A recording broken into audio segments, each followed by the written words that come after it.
പൊക്കക്കുറവ്, അതായത് ഡ്വാഫിസം. ഇതിനെക്കുറിച്ചുള്ള ഏറ്റവും പ്രധാനപ്പെട്ട കാര്യങ്ങൾ നമുക്ക് പെട്ടെന്നൊന്ന് നോക്കിയാലോ? നമ്മളിൽ പലരും പൊക്കക്കുറവെന്ന് കേൾക്കുമ്പോൾ ശാരീരികമായ ബുദ്ധിമുട്ടുകളെക്കുറിച്ചാവും ഓർക്കുക, അല്ലേ? പക്ഷേ ശരിക്കും ഈ അവസ്ഥയിലുള്ളവർ നേരിടുന്ന ഏറ്റവും വലിയ വെല്ലുവിളി അതൊന്നുമല്ല. അത് വരുന്നത് സമൂഹത്തിൽ നിന്നാണ്. അപ്പോൾ ഈ വിഷയത്തില് നമ്മൾ തീർച്ചയായും അറിഞ്ഞിരിക്കേണ്ട 3 കാര്യങ്ങൾ എന്തൊക്കെയാണെന്ന് നോക്കാം. ഒന്നാമത്തെ കാര്യം, ഇതിന്റെ കാരണങ്ങൾ. ഇതൊരു പകർച്ചവ്യാധിയോ അല്ലെങ്കിൽ ജീവിതശൈലി കൊണ്ട് വരുന്ന ഒരു പ്രശ്നമോ അല്ല കേട്ടോ. ഇത് കൂടുതലും ജനിതകമാണ്. അക്കോൺഡ്രോപ്ലാസിയ എന്ന കൈകാലുകളിലെ എല്ലുകളുടെ വളർച്ചയെ ബാധിക്കുന്ന ഒരവസ്ഥയാണ് ഇതിന് പ്രധാന കാരണം. ചില സമയങ്ങളിൽ വളർച്ചാ ഹോർമോണിന്റെ കുറവും ഇതിലേക്ക് നയിച്ചേക്കാം. രണ്ടാമതായിട്ട്, നേരിടേണ്ടി വരുന്ന ബുദ്ധിമുട്ടുകൾ. ഒന്ന് ആലോചിച്ചു നോക്കൂ. പൊതു ഇടങ്ങളിൽ നേരിടേണ്ടി വരുന്ന തുറിച്ചുനോട്ടങ്ങളും കളിയാക്കലുകളും അതുണ്ടാക്കുന്ന മാനസിക സമ്മർദ്ദം എത്ര വലുതായിരിക്കും, അല്ലേ? ശാരീരികമായ പരിമിതികളെക്കാൾ വലുതാണ് പലപ്പോഴും ഈ സാമൂഹികമായ വേർതിരിവുകൾ. അപ്പോൾ അവസാനമായിട്ട്, എങ്ങനെയാണ് ശരിയായ പിന്തുണ നൽകേണ്ടത്? ഏറ്റവും പ്രധാനം സഹതാപമല്ല, ബഹുമാനമാണ്. അതോടൊപ്പം തന്നെ നമ്മുടെ സ്കൂളുകളും ജോലിസ്ഥലങ്ങളും, എന്തിന് പൊതു ഇടങ്ങൾ പോലും എല്ലാവർക്കും ഒരുപോലെ ഉപയോഗിക്കാൻ പാകത്തിന് മാറ്റിയെടുക്കണം.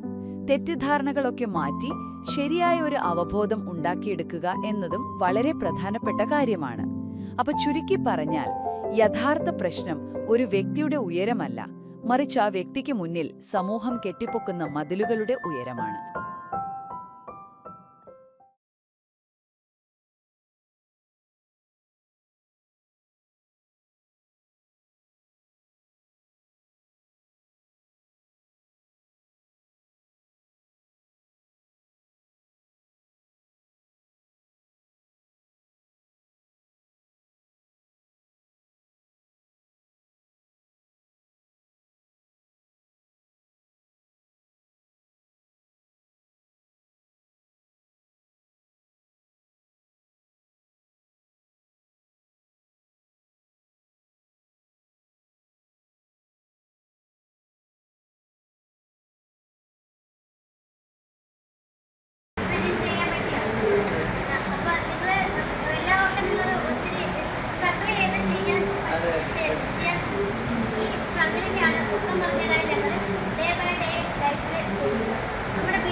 നമസ്കാരം, ഞാൻ നീലിമ. ലിറ്റിൽ പീപ്പിൾ ട്രസ്റ്റ് പൊക്കം കുറഞ്ഞവരുടെ ഇടയിൽ പ്രവർത്തിക്കുന്ന ഒരു സംഘടനയാണ്. കേരള ഡിസബിലിറ്റി ഫെസ്റ്റ് 2026 കോഴിക്കോട് നടക്കുന്ന ഈ മഹാസംഭവത്തിൽ നമ്മൾ പൊക്കം കുറഞ്ഞവർ അനുഭവിക്കുന്ന ബുദ്ധിമുട്ടുകൾ പൊക്കം ഉള്ളവരെ കൊണ്ട് എക്സ്പീരിയൻസ് ചെയ്യിപ്പിച്ച് പൊക്കം കുറഞ്ഞവരായ ഞങ്ങളുടെ ബുദ്ധിമുട്ടുകൾ സമൂഹത്തിലേക്ക് അവരെ കൊണ്ട് അനുഭവിപ്പിച്ച് അറിയിക്കുന്ന ഒരു എക്സ്പീരിയൻസ് സെൻ്ററാണ് ഇവിടെ ഉള്ളത്. അതൊരു വളരെ അനുഭവമായിട്ടും വളരെ ഫീലിംഗ്ഫുള്ളായിട്ട് ഒരുപാട് പേര് എന്നോട് ഷെയർ ചെയ്തു.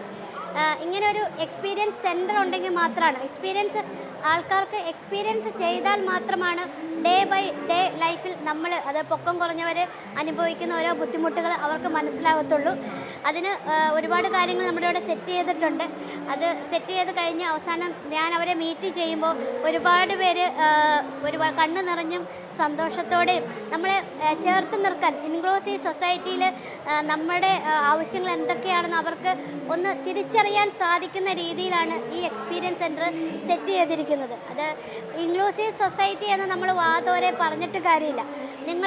നമ്മളെ സമൂഹം 10 കസേരകൾ ജനറലൈസ് ചെയ്ത് സെറ്റ് ചെയ്തു. പക്ഷേ അതിൽ +2 കൂടെ ആഡ് ചെയ്താൽ നമുക്കും കൂടെ അതിൻ്റെ അകത്ത് ഈസി ആയിട്ട് ഇരിക്കാനും എത്തിപ്പെടാനും സാധിക്കും. ആ രണ്ടും കൂടെ ഉൾക്കൊള്ളാൻ പറ്റുന്ന ആ ഒരു മനസ്സാണ് നമുക്ക് സമൂഹത്തിന് വേണ്ട.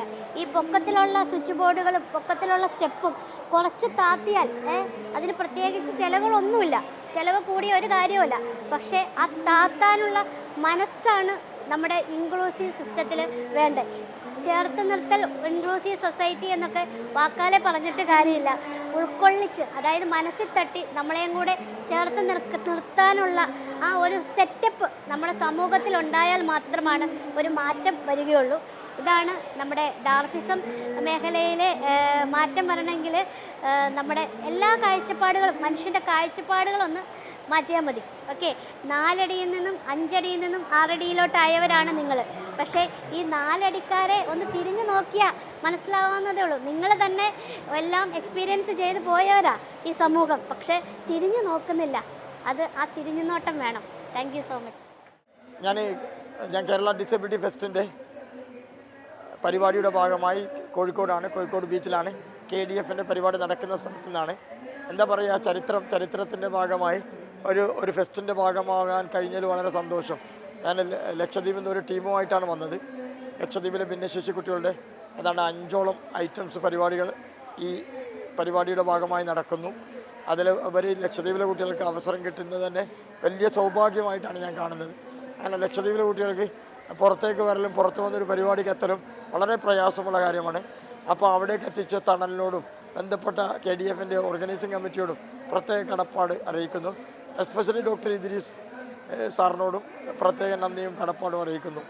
അതുപോലെ KDF അർത്ഥമാക്കുന്ന KDF ഉദ്ദേശ ലക്ഷ്യങ്ങൾ കേരള രാജ്യത്ത് ഭിന്നശേഷി കുട്ടികളെ ഉൾക്കൊള്ളേണ്ടത് ആരാണെന്ന് വിളിച്ചോതുന്ന ഒരു പരിപാടിയാണ് ഇന്ന് നടന്നുകൊണ്ടിരിക്കുന്നത്. മറ്റുള്ളവർ കൂടി ഭാഗമാവുക, മറ്റുള്ളവർ കൂടി ഭിന്നശേഷിക്കാരെ ഏറ്റെടുക്കുക, മറ്റുള്ളവർ കൂടി അവരെ ഒപ്പം ചേർക്കുക എന്ന പദ്ധതിക്ക് അടിസ്ഥാനമായാണ് KDF ഇങ്ങനൊരു ഫെസ്റ്റ് നടത്തുന്നത്. ദൈനംദിന ജീവിതത്തിൽ സാധാരണക്കാർ ബുദ്ധിമുട്ട് അനുഭവിക്കുമ്പോൾ ഒരു ഭിന്നശേഷിക്കാർ അനുഭവിക്കുന്നതിൻ്റെ ബുദ്ധിമുട്ടിൻ്റെ യഥാവധി ദൈനംദിനം വിലക്കയറ്റവും എല്ലാത്തിനും മൂവ് ചെയ്യാൻ സാധാരണക്കാർക്ക് ബുദ്ധിമുട്ടുള്ള ഒരു ഭിന്നശേഷിക്കാരൻ എങ്ങനെ മൂവ് ചെയ്യുമെന്ന് രാജ്യത്തിലെ ഓരോരുത്തരും, ഗവൺമെൻറ് ആയാലും പബ്ലിക് ആയാലും അല്ലാത്തവരായാലും, ഗവൺമെൻറ്റിന് മാത്രമല്ല ഉത്തരവാദിത്വം, രാജ്യത്തിലെ മുഴുവൻ ജനങ്ങൾക്കും, രാജ്യത്തിലെ മറ്റ് കമ്പനീസ്, പ്രൈവറ്റ് ഏജൻസി, ഇവർക്കൊക്കെ തുല്യ ഉത്തരവാദിത്വമുണ്ടെന്ന് ഓർമ്മപ്പെടുത്താൻ കൂടി ഞാൻ ഓർമ്മപ്പെടുന്നു.